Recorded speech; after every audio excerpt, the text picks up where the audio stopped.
ഒരു കളവ് നടത്തി അത് പുറത്താരും അറിഞ്ഞില്ലെങ്കിൽ എന്ത് ചെയ്യും? 3-4 കൊല്ലം കഴിയുമ്പോൾ വീണ്ടും കക്കാൻ നോക്കും. അങ്ങനെയാണ് ഒന്നും കൂടി പൂശണമെന്ന് പ്രശാന്ത് പ്രസിഡന്റായ ആ കമ്മിറ്റിക്ക് തോന്നിയത്. അപ്പൊ അത് പുറത്തേക്ക് കൊണ്ടുപോയിരുന്നെന്ന് തിരുവാഭരണം കമ്മീഷണർ പറഞ്ഞിട്ടും പുറത്തേക്ക് കൊണ്ടുപോയേ മതിയാവൂ, അത് ഉണ്ണികൃഷ്ണൻ പോറ്റിയുടെ കയ്യിൽ തന്നെ കൊടുത്താൽ മതിയാവൂ എന്ന് പറഞ്ഞ ആള് പ്രശാന്താണ്. അപ്പൊ കാര്യം മനസ്സിലായില്ല. ആരോപണം മുഖ്യമന്ത്രിയുടെ ഓഫീസ് SITയുടെ മീതെ, സ്പെഷ്യൽ ഇൻവെസ്റ്റിഗേഷൻ ടീമിന്റെ മീതെ അനാവശ്യമായി സമ്മർദ്ദം ചെലുത്തുന്നു.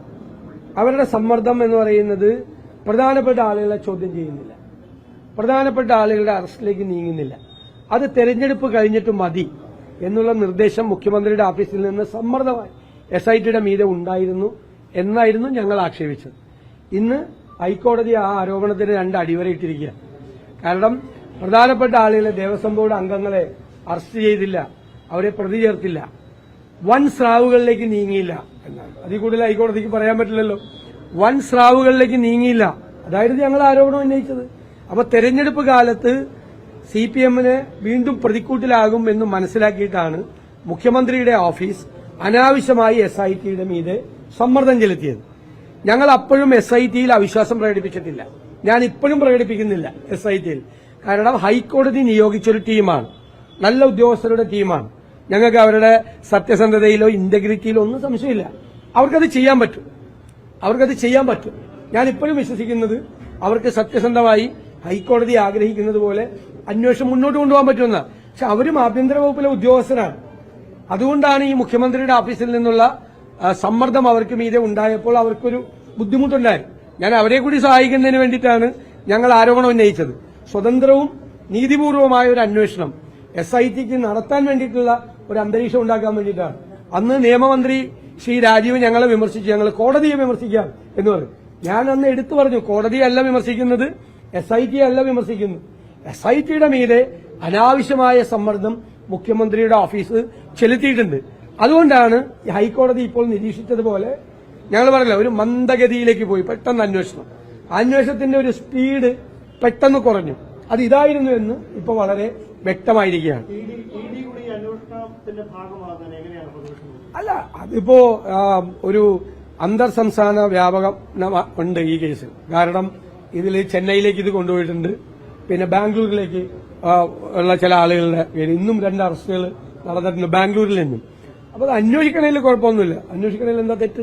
കേന്ദ്ര ഏജൻസി, കേന്ദ്ര ആക്ട് കൊണ്ടുവന്ന് പാസ്സാക്കിയ സംഭവമല്ല ED എന്ന് പറയുന്നത്. അവരെ അന്വേഷിക്കാൻ പാടില്ല എന്നൊന്നും നമ്മൾ പറയാൻ പാടില്ല. അവര് രാഷ്ട്രീയ പ്രേരിതമായി ഒരു കാര്യവും അന്വേഷിക്കരുതെന്ന് മാത്രമേ ഉള്ളൂ ഞങ്ങൾക്ക് പറയാനുള്ളൂ. അല്ലാത്ത ED ഒരു കേസും അന്വേഷിക്കാൻ പാടില്ല എന്നുള്ള അഭിപ്രായം ഞങ്ങൾക്കില്ല. അതറിയില്ല, അത് നമുക്ക് നോക്കേണ്ടി വരും. ഇതുവരെ ഉണ്ടായിരിക്കുന്ന എല്ലാ കാര്യവും സർക്കാരിനെ സഹായിക്കാൻ വേണ്ടിയിട്ടാണ് ഉണ്ടായിരിക്കുന്നത്. അതുകൊണ്ട് വിശ്വാസമൊന്നുമില്ല. പക്ഷെ അവരെ അന്വേഷിക്കരുതെന്നൊന്നും പറയാൻ നമ്മൾ ആളുകളല്ല. കാരണം ഇതിന്റെ അകത്ത് വൻ തുക കൈമാറ്റം ചെയ്യപ്പെട്ടിട്ടുണ്ട്, വൻ തുക. അതാണല്ലോ കോടതി തന്നെ പറഞ്ഞതുപോലെ, ഞങ്ങൾ ആക്ഷേപിച്ചതുപോലെ, ഏത് കോടീശ്വരനാണ് ഇത് വിറ്റതെന്നാണ് ഞങ്ങൾ ചോദിച്ചത്. വൻ തുക ഇതിന്റെ അകത്ത്, ഇന്റർനാഷണൽ റാക്കറ്റ് ഇതിന്റെ അകത്തുണ്ട്. ഇതൊക്കെ കോടതി പറഞ്ഞ കാര്യങ്ങളാണ്. ഇന്റർനാഷണൽ റാക്കറ്റ് ഇതിന്റെ അകത്ത് ഇടപെട്ട് കാണാൻ സാധ്യതയുണ്ട്. വലിയൊരു കോടീശ്വരന് ഇത് വിറ്റ് കാണാൻ സാധ്യതയുണ്ട്. ഇപ്പൊ എല്ലാ പോസിബിലിറ്റിയും ഉണ്ട്. അപ്പോൾ ഇത് കേരളത്തിൽ മാത്രം ഒതുങ്ങി നിൽക്കുന്ന ഒരു കേസല്ല. ഇന്റർ സ്റ്റേറ്റ് റാമിഫിക്കേഷൻസ്, അന്തർ സംസ്ഥാന വ്യാപനം ഈ കേസിലുണ്ട് എന്നുള്ള കാര്യം ശരിയാണ്. അപ്പോൾ പ്രതിപക്ഷം തെരഞ്ഞെടുപ്പ് കാലത്തും അതിനു മുൻപും ആക്ഷേപിച്ചിരുന്ന മുഴുവൻ കാര്യങ്ങളും, ആരോപണം ഉന്നയിച്ച മുഴുവൻ കാര്യങ്ങളും ശരിയായിരുന്നു എന്നതാണ്. അതിൽ ഞങ്ങൾക്ക് വലിയ സന്തോഷമുണ്ട്. തീർച്ചയായിട്ടും അതെല്ലാം ഇതിന്റെ പാർട്ടാണല്ലോ. അവരെല്ലാം ഇതിന്റെ പാർട്ടാണല്ലോ. ഇതിന്റെ പാർട്ടായിട്ട് സ്വർണം വാങ്ങിവെച്ചവരും സ്വർണം സൂക്ഷിച്ചവരും സ്വർണം കവർന്നെടുത്തവരും ഇവരെല്ലാം തമ്മിലൊരു ലിങ്ക് ഉണ്ടല്ലോ. അല്ല, അതല്ല, അതുപോലല്ലോ. അതുപോരാന്ന് കോടതിയും വളരെ വ്യക്തമാക്കിയിട്ടുണ്ട്. അല്ലാത്ത കാര്യം ഇവരെങ്ങനെ ഉന്നതരാവണം? അവരെങ്ങനെ കച്ചവടക്കാർ ഉന്നതരാവണം? അവരാവില്ല.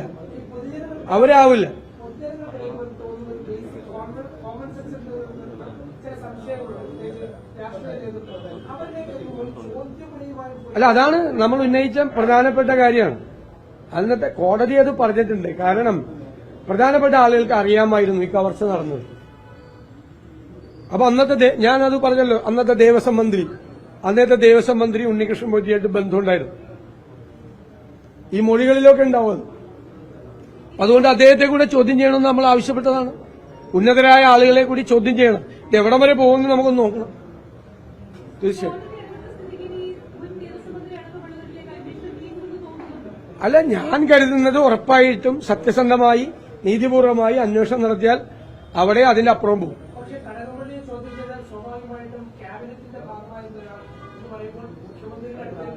അല്ല, അത് നമുക്ക് നോക്കാം. നമുക്ക് അറിയാൻ പാടില്ലാത്ത കാര്യങ്ങൾ നമ്മൾ പറയണ്ടല്ലോ.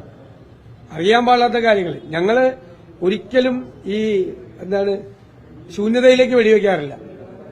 ഈ ശബരിമല സംഭവമായിട്ട് തുടക്കം മുതൽ ഇതുവരെ ഇന്നുവരെ പറഞ്ഞിരിക്കുന്ന ഏതെങ്കിലും കാര്യങ്ങൾ തെറ്റുപറ്റിയിരുന്നു. ആദ്യം ഞങ്ങളാണ് സംശയം പ്രകടിപ്പിച്ചത്. 1 മാസവും 9 ദിവസവും എന്തുകൊണ്ട് ഈ ദ്വാരപാലക ശില്പം ചെന്നൈയിലെത്താൻ വൈകി? ഞങ്ങളാണ് സംശയം പറഞ്ഞത്. ഇതിന്റെ വ്യാജ ഉണ്ടാക്കാൻ വേണ്ടിയിട്ടായിരിക്കും ഇത്രയും ദിവസം എടുത്തതെന്ന് സംശയം പറഞ്ഞു. ഒരാഴ്ചക്കകം കോടതി വിധി വന്നു. ഇത് ഒറിജിനൽ കൊണ്ടുപോയി കോടീശ്വരന് വിറ്റിട്ടുണ്ട്. അത് ഞങ്ങൾക്ക് കിട്ടുന്ന ചില ഇൻഫർമേഷനുകളുടെ പുറത്താണ് ഞങ്ങൾ സംസാരിച്ചിരുന്നത്. ഇപ്പോഴും എനിക്ക് കിട്ടിയ ഇൻഫർമേഷന്റെ പുറത്താണ് മുഖ്യമന്ത്രിയുടെ ഓഫീസിൽ നിന്നും വലിയ സമ്മർദ്ദം. ഈ തെരഞ്ഞെടുപ്പ് വരെ ഇത് നീട്ടിക്കൊണ്ടുപോകണം, തെരഞ്ഞെടുപ്പ് വരെ കുഴപ്പിക്കരുതെന്നുണ്ട്. വാസുവിന്റെ അറസ്റ്റിന് മുമ്പായി മുഖ്യമന്ത്രിയുടെ ഓഫീസിൽ നിന്നും SITയുടെ മീതെ സമ്മർദ്ദം ഉണ്ടായി. അന്ന് അവരതിന് വഴങ്ങിയില്ല. അപ്പൊ അവരെക്കുറിച്ച് ഞാൻ ഇപ്പോഴും പറഞ്ഞല്ലോ, SITയെ കുറിച്ച് ഒരു അവിശ്വാസം ഇപ്പോഴും പ്രകടിപ്പിക്കുന്നില്ല. കാരണം കോടതിയുടെ മേൽനോട്ടത്തിൽ നടക്കുന്ന അവരെ കൊണ്ടത് പറ്റും. നല്ല ഉദ്യോഗസ്ഥരുടെ ടീമാണ്, അവരെ കൊണ്ട് പറ്റും. അവരെ ബുദ്ധിമുട്ടിക്കായിരുന്നാൽ മതി.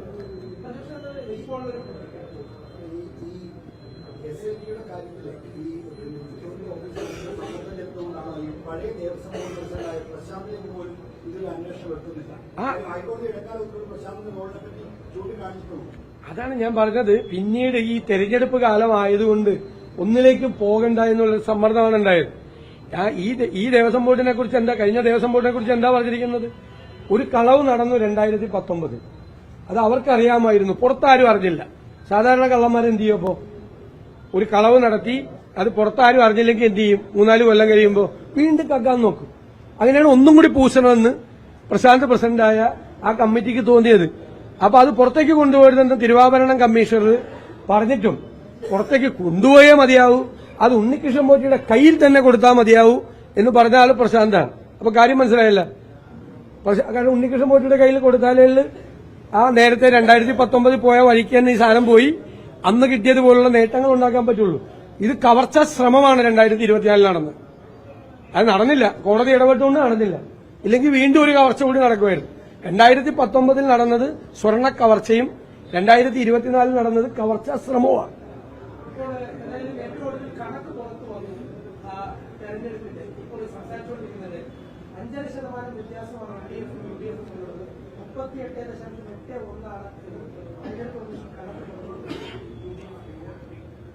അല്ല, അത് പ്രാദേശിക തെരഞ്ഞെടുപ്പുകൾ സാധാരണ 30 വർഷത്തെ തെരഞ്ഞെടുപ്പുകൾ പരിശോധിച്ചാൽ UDFിനൊരു മേൽക്കൈ കിട്ടുക എന്ന് പറയുന്നത് അത്ര എളുപ്പമുള്ളൊരു കാര്യമല്ല. സാധാരണ തദ്ദേശ സ്വയംഭരണ തെരഞ്ഞെടുപ്പുകൾ സംഘടനാപരമായ കാര്യങ്ങൾ കൊണ്ടും മറ്റു പ്രശ്നങ്ങൾ കൊണ്ടും ഇപ്പൊ ആ മേൽക്കൈ നമുക്ക് ഉണ്ടായിരിക്കുകയാണ്, നല്ല മേൽക്കൈ ഉണ്ടായിരിക്കുകയാണ്.